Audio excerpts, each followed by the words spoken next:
पाक व्याप्त काश्मीर आम्ही घेणार असा जाहीरनाम्यामध्ये लिहिलं. हो घेणारच, पण कधी घेणार, कसं घेणार, हे काय या संजय राजाराम राऊत सारख्या तिनपट माणसाला आम्हाला सांगायची गरज नाही.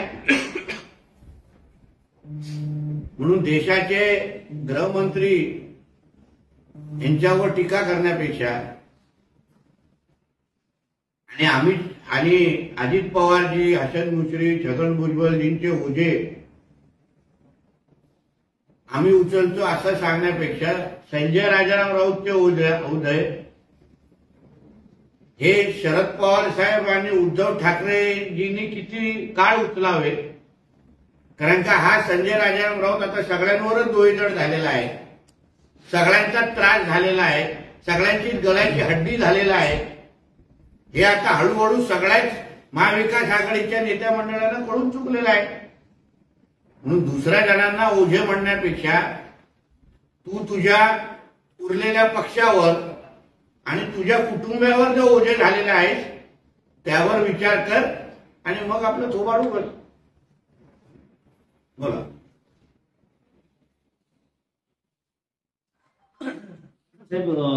संजय राऊत असं म्हणतात की अमित शहा यांना लाज वाटायला पाहिजे. महाराष्ट्रात येतात आणि महाराष्ट्रातल्या जनतेचं मनोरंजन करतात. कधी मोदी येतात, कधी अमित शहा येतात. 370 कलम आपण काढलं आणि त्याला शिवसेनेने पाठिंबा दिला होता. आम्ही त्यांच्यासोबत नव्हतो तरी आम्ही पाठिंबा दिला होता. अमित शहा साहेब आणि मोदी साहेब महाराष्ट्रामध्ये येतात महाराष्ट्राला काहीतरी देण्यासाठी, महाराष्ट्राला मोठं करण्यासाठी. तुझ्यासारख्या महाराष्ट्राची बदनामी आणि महाराष्ट्राची गद्दारी करण्यासाठी येत नाही. तुम्ही महाराष्ट्रामध्ये राहून महाराष्ट्राचे सुपुत्र स्वतःला म्हणतात आणि ह्याच महाराष्ट्राला डुबवण्याचं काम संजय राजाराम राऊत आणि त्याचे मालक करतायत. म्हणून अमित शहाजींचा दौरा हा महाराष्ट्राच्या हिताचा आहे. आणि हो, 370 साठी तुम्ही पाठिंबा दिलात, कारण का 370 साठी पाठिंबा नाही दिला असता तो लोकांनी मातोश्रीच्या बाहेर काढून तुमच्या मालकाला चपला मारल्या असत्या.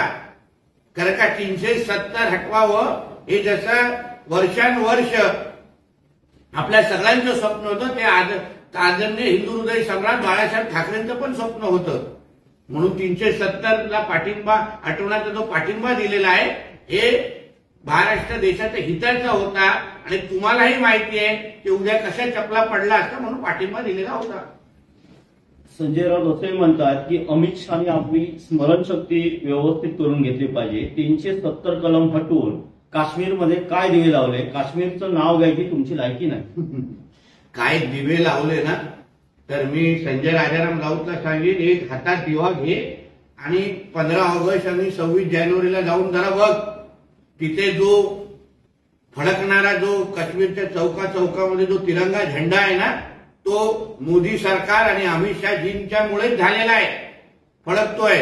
म्हणून काय दिवा लावलाय ना, तो जरा दिवा घेऊन जा आणि सगळीकडे बघ काश्मीरमध्ये आणि मग सांग की काय दिवा लागलेला आहे.